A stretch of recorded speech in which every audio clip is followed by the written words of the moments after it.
Today's video is going to be about a headlight installation. Now these headlights are upgrades for me. I consider them upgrades because they enhance the visual aspect of the vehicle, the front fascia rather. As you know, the Mazda MP3 and the Mazda Speed Protege, as well as some Mazda 5 models, they came with the headlights with the dark bezels, and it kind of gave the headlights like a little smoke look. I thought that would make a nice little upgrade for my car, so I called the Mazda dealer, and they didn't have any in stock. They said they could get them, but I'll be a couple of weeks out on a waiting list. So rather than get the direct Mazda replacements, which they weren't that expensive, I went on Rock Auto and I found some Dorman brand replacements. These Dorman brand replacements look just as good as the Mazda units, if not better. And as you can see, brand new headlight, full assembly. This is the left side, and these bezels in here are dark colored. Gives the car a nice tinted glass look in front. Another nice little upgrade for you Protege owners who may have an LX or DX or a base model Protege, and you may have wanted a tachometer. My car has a DX model. It did not come with a tachometer. This is the instrument cluster it came with. Now, I removed the front glass because I'm using the front glass on mine was very clean, and the ones I found in the salvage yard were very dirty, so I used the front glass off of here. But this is the instrument cluster that came out of my Protege, and as you can see, there is no tachometer. No tachometer whatsoever. Gauge cluster, classic three-pot gauges, and if you were to upgrade, basically this gauge turns into a tachometer, and the temperature and fuel gauges are now located here central to the left side. Nice little install, and the best part about this upgrade from a tachless gauge cluster to one that has a tachometer is that it's direct plug and play. I did not know this. I discovered this by accident. I was on Mazda 24/7 looking for information regarding this issue. I was like, just trying to figure out, man, can I just do something? You got to wire something up? What's the deal? But since I couldn't find anything, maybe I didn't look long enough, I just decided, hey, let me just take a look at the gauge clusters and see what the differences are. Will it bolt right up? And that's exactly what it does. On the top, you have two connectors here, and then you have one big connector here. And thank God Mazda pre-wired the car with that information in it. The only difference is just the gauge cluster. The wiring is already pre-programmed or pre-wired for just all instrument clusters that came in these cars, and you can swap them vice versa.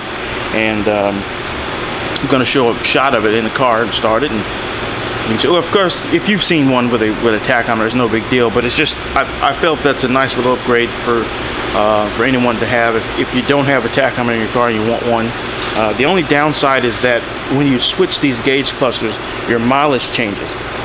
You can roll the mileage back, but make sure you roll it back to what the last mileage is on this one. One of the things I tried to do when I tried to take the tachometer off of here, because all of the mileage information is stored in this tachometer here in this screen. Now this is one piece with the motherboard on the back here, so it's actually soldered here. The only thing that is removable off of this particular gauge cluster is the temperature gauge and this one. I want to show what my car's headlights look like before I install these. As you can see, these have the chrome bezels, and they don't look bad on the front of this car, but they're starting to yellow, and there's that yellow weathering haze over the top of these, and I don't like that. And I thought maybe, well, why not just get some upgrades? I'll upgrade to the headlights that have the tinted look, and that's what I have here. Now for this installation, I already, as you can see, the bumper and all the parts are kind of loose already to help speed the video up. I've already taken out the associated mounting hardware, the screws, nuts, and the plastic fasteners, and all of the inner fender liner. It's not necessary to take out the wheels. You don't have to remove the wheels. It's totally not necessary. I just did it because it's easier, and I actually have the car on a 4-post lift and just press a button, go up and down. Now, the reason I took the wheels off is so if I need to walk left to right, you can just, you know, and you need to get in the fenders, you can just walk left to right.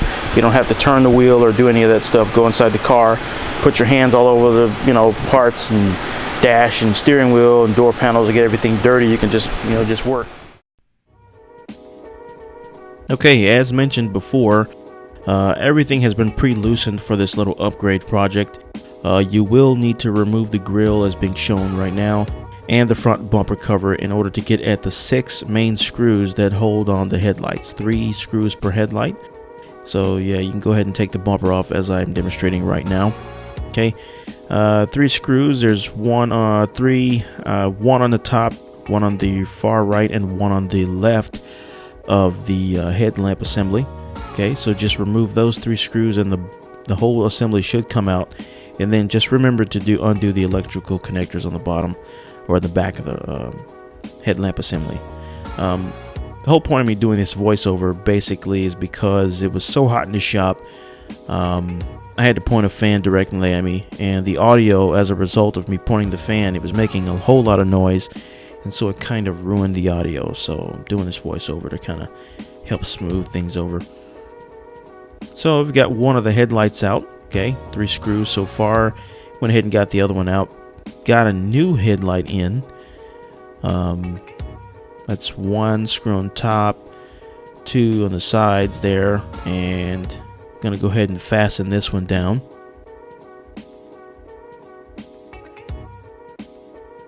Believe me, this upgrade doesn't take very long. It's a very short process, about 30 minutes using the proper equipment. Even if you're not using proper equipment, probably wouldn't take you no more than about 45 minutes to maybe an hour. If you're just using regular hand tools. I'm using like some electric impact tools and things like that to help get screws and whatnot out of the car in a hurry. So yeah, nice little upgrade. Brings out the front of the car. Here's a light test. High beams, low beams, everything is working just fine. And here I went ahead and fast forward through, got everything back together, and now you can take a look at the finished product.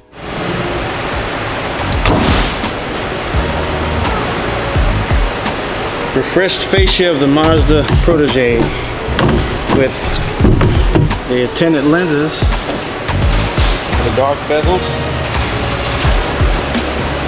It's much better. That's the final finished product. It's a relatively simple installation, and I think it looks wonderful. Looks cool. Really goes with the dark grills, and I just think I think the dark lenses look better, or the lenses with the dark bezel side looks much better on the car.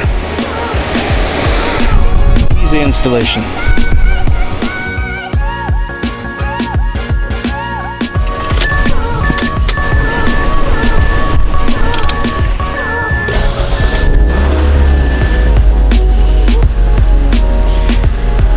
Engine's cold right now, but as you can see, she works fine.